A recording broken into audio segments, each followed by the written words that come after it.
अस्सलाम वालेकुम वरहमतुल्लाह। मैं आपका टीचर शाहिद अहमद हाशमी। उम्मीद है मेरे तमाम साथी खैर आफियत से होंगे। साथियों, आज मैं आपके लिए आसान कुरान की क्लास नंबर 21 यानी कि 21 लेकर हाज़िर खिदमत हूँ। दोस्तों, अब तक हमने माशाल्लाह कुरान के पढ़ने में जो मराहिल आते हैं उनमें हमने काफ़ी कुछ पढ़ लिया अल्हम्दुलिल्लाह। हुरूफ तहज्जी का सारा हमने कर लिया, ज़ेर ज़बर पेश, दो ज़बर दो ज़ेर दो पेश, आज और जज़म और कलकला। जी मुझे याद है हम यहाँ तक पहुँच चुके हैं माशाल्लाह। तो साथियों, आज जो मैं आपको बताने लगा हूँ वो भी एक बड़ी अहम चीज़ है। वो है तो वो भी ज़बर, लेकिन उसको कहते हैं खड़ा ज़बर। तो खड़ा ज़बर की निशानी क्या होती है? निशानी ये होती है कि ये भी जिस तरह ज़बर हर हरफ के हमेशा ऊपर आता है, इसी तरह ये खड़ा ज़बर भी हर हरफ के हमेशा ऊपर आता है, तो इसको खड़ा ज़बर कहते हैं। इसकी शक्ल कुछ इस तरह की सी होती है जो आप स्क्रीन पर देख रहे हैं। इसको पढ़ने का दोस्तों तरीका क्या है वो मैं आपको थोड़ा-सा इधर ब्रीफ़ कर देता हूँ, बाकी हम इंशाअल्लाह जब हम अपने मश्क करेंगे तो उसमें मैं आपको बड़ी तफ़सील से आवाज़ निकाल कर बताऊँगा और ताकि आपको अच्छे से पता चल जाए। तो दोस्तों, जैसा कि हमने ज़बर में पढ़ा था कि अगर किसी हरफ के ये ऊपर जब ज़बर आती है तो इसकी आवाज़ ऊपर की तरफ जाती है। मिसाल के तौर पे जैसे हमारा एक हर्फ है बा, बा के ऊपर अगर ज़बर हो तो बा ज़बर बा, बा ज़बर बा, ये हम पढ़ते हैं। तो यही अगर इसी बा के ऊपर अगर हम खड़ी ज़बर डाल दें, जो कि हमने आज पढ़ना है, वो खड़ी ज़बर की आवाज़ क्या होगी? दोस्तों, वो आवाज़ थोड़ी-सी इससे लंबी होगी। यानी कि हुरूफ़-ए-आम में हम कहते हैं कि एक अलिफ़ का इज़ाफ़ा होता है। जब ज़बर से खड़ी ज़बर की तरफ हम जाते हैं तो उसमें एक अलिफ़ का इज़ाफ़ा होता है। मिसाल के तौर पे मैं आपको थोड़ा-सा अभी बताता हूँ, बाकी हम इंशाअल्लाह अपनी जब मश्क करेंगे उसमें अच्छे से मैं आपको समझा दूँगा। मिसाल के तौर पे हमने पढ़ा बा ज़बर बा या जीम ज़बर जा। अब अगर खड़ा ज़बर इसके ऊपर आ जाएगा तो ये बन जाएगा बा ज़बर बा, थोड़ा-सा लंबा, जीम ज़बर जा, सा ज़बर सा, यानी कि इसकी आवाज़ ऊपर को जाएगी और पहले जो सिंगल जो ज़बर होता है, उससे ज़रा एक अलिफ़ ज़्यादा, एक अलिफ़ का इज़ाफ़ा उसमें करेंगे हम। तो दोस्तों, ये तरीका है खड़ा ज़बर पढ़ने का। अच्छा, एक बात हरफ़ आम में है जो मैं आपको बताता चलूँ, कुछ लोग इसको खड़ी ज़बर भी कहते हैं और कुछ लोग खड़ा ज़बर कहते हैं। एक्चुअली ज़्यादातर जो मैंने देखा है या जब जहाँ पढ़ा है, उसमें वो खड़ा ज़बर ही इसको कहा जाता है। लेकिन अगर कुछ लोग खड़ी ज़बर भी कहते हैं तो उसमें कोई मसला नहीं है, क्योंकि हमें तो कायदा आना चाहिए कि इसको पढ़ना कैसे है, इसके नाम से कोई इतना ज़्यादा फ़र्क नहीं पड़ता। तो लिहाज़ा मुझे उम्मीद है कि आपको थोड़ा-सा इसका इंट्रोडक्शन समझ आ गया होगा, तो लिहाज़ा बिला तख़यीर हम चलते हैं अपनी क्लास नंबर 21 की तरफ, ताकि हम इसको आसानी से देख सकें कि ये हर हरफ के ऊपर जब आएगी तो उसमें क्या फ़र्क और किस तरह ये पढ़ा जाएगा। और फिर सबक के आखिर में दोस्तों हम थोड़ी-सी इसकी और मश्क कर लेंगे हरूफ के साथ मिला के, 2-2, 3-3, 4-4 जो हरूफ उसमें ये खड़ी ज़बर का जो इस्तेमाल होगा, वो भी आज ही की क्लास में मैं आपको इंशाअल्लाह करवा दूँगा, क्योंकि कोई इतनी मुश्किल क्लास नहीं है। सिर्फ़ आपने समझना है एक चीज़ को, आप समझ आपको आ जाएगी तो इंशाअल्लाह आपको पढ़ने में कोई मुश्किल नहीं होगी। तो मेरा ख़्याल है चलते हैं आज की अगली क्लास की तरफ। अऊज़ु बिल्लाहि मिनश शैतानिर रजीम, बिस्मिल्लाहिर रहमानिर रहीम। तो मेरे साथियों, जैसा कि आप स्क्रीन पर देख रहे हैं कि ये पहला जो हमारा हरफ है बा, इसके ऊपर ज़बर है जो हम पढ़ चुके हैं, और दूसरा साथ ही जो इसके आप देख रहे हैं स्क्रीन पर बर की निशानी कुछ बिल्कुल सीधे छोटे से अलिफ की तरह एक हरफ के ऊपर होती है, उसको खड़ा ज़बर कहते हैं।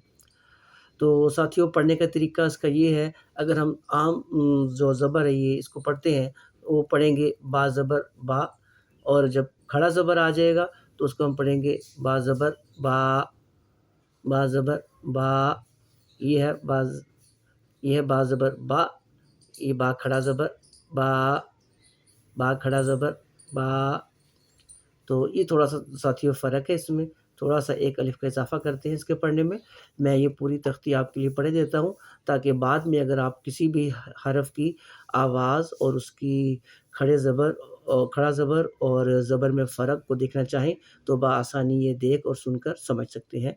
तो पहला जो हरफ़ है वो बा खड़ा ज़बर बा, ता खड़ा ज़बर ता, سا کھڑا زبر سا، جیم کھڑا زبر جا، ہا کھڑا زبر ہا. اب دیکھیں یہ ہا ہے، ہا زبر ہا، اتنا ہم پڑھتے تھے ہم، ہا زبر ہا. اب ہا کھڑا زبر ہا، ہا تھوڑا سا لمبا ہے.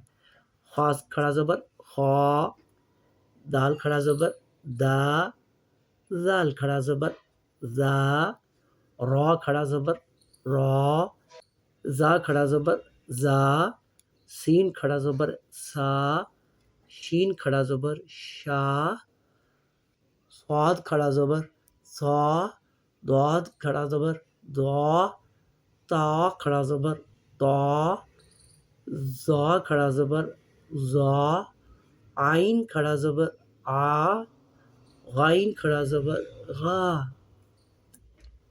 آگے ہے فا کھڑا زبر فا، قاف کھڑا زبر قا، کاف کھڑا زبر کا، لام کھڑا زبر لا، میم کھڑا زبر ما، نون کھڑا زبر نا، واو کھڑا زبر وا، ہا کھڑا زبر ہا، حمزہ کھڑا زبر آ، اور آخر میں یا کھڑا زبر یا.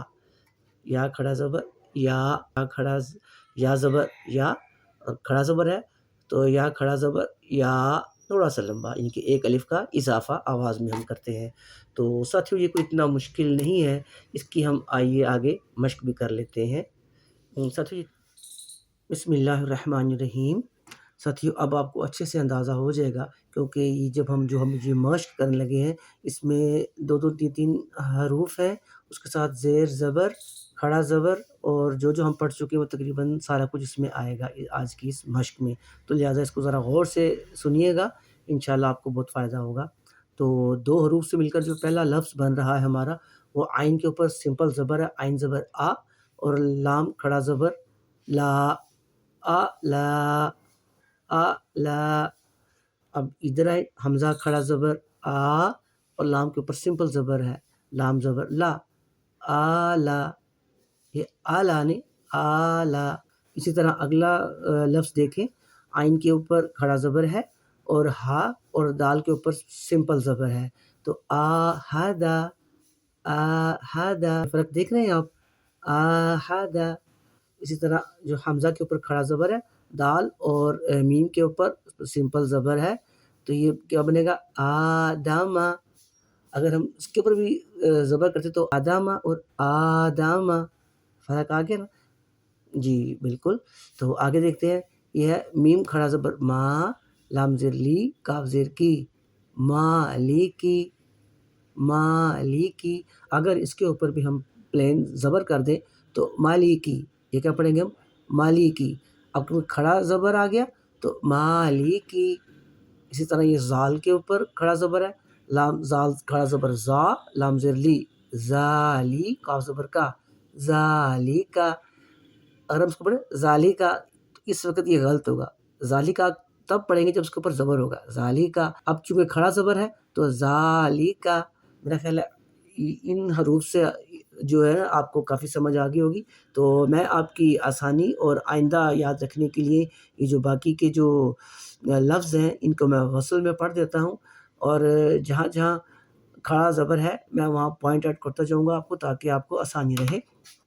تو ہمارا جو پہلا لفظ ہے جو کہ تقریباً 1 2 3 4 5 6 حروف سے مل کر بنا ہے، یہ ایک جو لفظ ہے اس کو ہم پڑھیں گے انزلناہ، انزلناہ. اسحاق، اسحاق، اسحاق، یہ غلط ہوگا، اسحاق. سلام، سلام. اسی طرح اگلا ہے کتاب، کتاب. الہ، الہ. ٹھیک ہے دوستو. عمران، عمران. آگے دونوں جو پہلے حروف ہے حمزہ اور سا، ان کے اوپر دونوں پر کھڑا زبر ہے اور ساتھ میں زیر ہے. اگر تو دوستو دیکھیں، اگر اس کے اوپر دونوں پلین زبر ہوتے تو ہم اس کو پڑھتے، ہم اس کو اس طرح پڑھتے آثاری، آثاری. ٹھیک ہے. اب کیونکہ کھڑے زبر ہیں دونوں پہلے حروف پر تو پڑھیں گے آثاری، آثاری، آثاری. ٹھیک ہے. اس طرح اگلا ہے آیاتی، آیاتی. آگے خالاتی کا، خالاتی کا. آگے دیکھیں قانتاتن، قانتاتن، قانتاتن. حافظاتن، حافظاتن.